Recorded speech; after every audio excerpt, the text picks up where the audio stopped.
دادی اماں سونے سے پہلے سب بچوں کو کہانی سنایا کرتی تھی۔ ہمارے گھر میں ان کی کہانی سننے کے لیے محلے کے دوسرے بچے بھی آ جاتے۔ ہر روز رات کو ہم ان سے کہانی سنتے۔ ان کی کہانی بہت مزیدار ہوتی، ہم انہیں مزے لے لے کر سنتے۔ آخر میں دادی اماں کہانی ختم کر کے سب کو دعا دیتی۔ اس رات بھی سب بچے ان کے گرد جمع تھے۔ دادی اماں نے کہانی اس طرح شروع کی۔ ننھے منھے پھول جیسے نازک بچوں کی کہانیاں تو تم نے نہ جانے کتنے سنی ہوگی۔ ان میں جنوں، دیووں، بھوت، پریوں، بادشاہوں اور شہزادوں سبھی قسم کی کہانیاں تم نے سنی ہوگی۔ لیکن آج میں جو کہانی سنانے والی ہوں وہ نہ کسی جن دیو کی ہے، نہ بادشاہ یا شہزادے کی۔ بالکل آج کی کہانی ایک عورت اور اس کے بیٹے کی ہے۔ بھلا یہ کیا کہانی ہو سکتی ہے؟ دادی اماں، ایک بچے نے حیران ہو کر کہا۔ دادی اماں مسکرائی اور پھر کہنے لگی، پہلے سن تو لو۔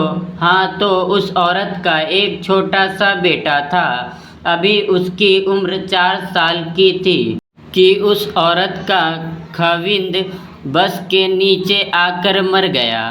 وہ بہت غریب آدمی تھا۔ اس کے مرنے کے بعد گھر میں کچھ بھی نہ تھا۔ آخر میں اس نے محلے کے گھروں میں کام کرنا شروع کر دیا۔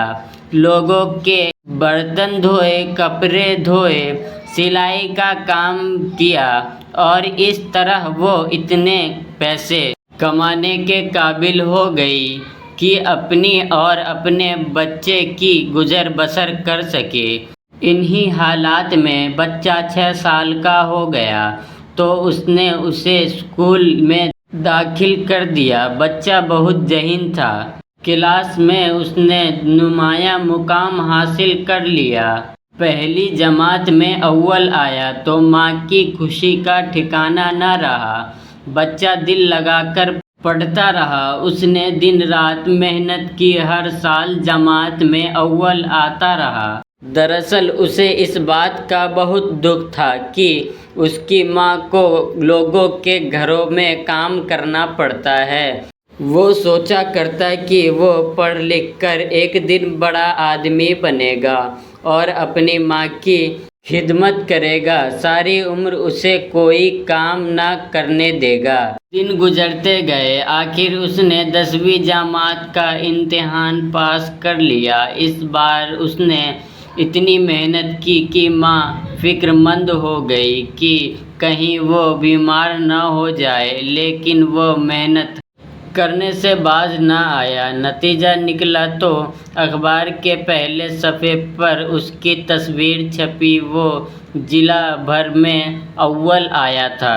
ماں کی خوشی کا کیا پوچھنا۔ اس دن دونوں خوشی کے مارے سو نہ سکے۔ محلے والوں تمام دن مبارکباد دینے آتے رہے۔ رات کو بیٹے نے پیار بھرے لہجے میں کہا، امی جان، میں آگے نہیں پڑھوں گا۔ ماں اس کی بات سن کر چونک اٹھی۔ اس نے کہا، بیٹا، یہ تم کیا کہہ رہے ہو؟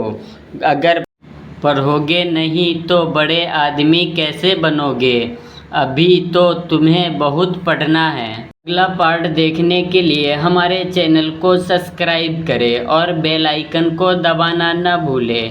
تو چلیے دوستو، اب ہم ملتے ہیں اگلی ویڈیو میں۔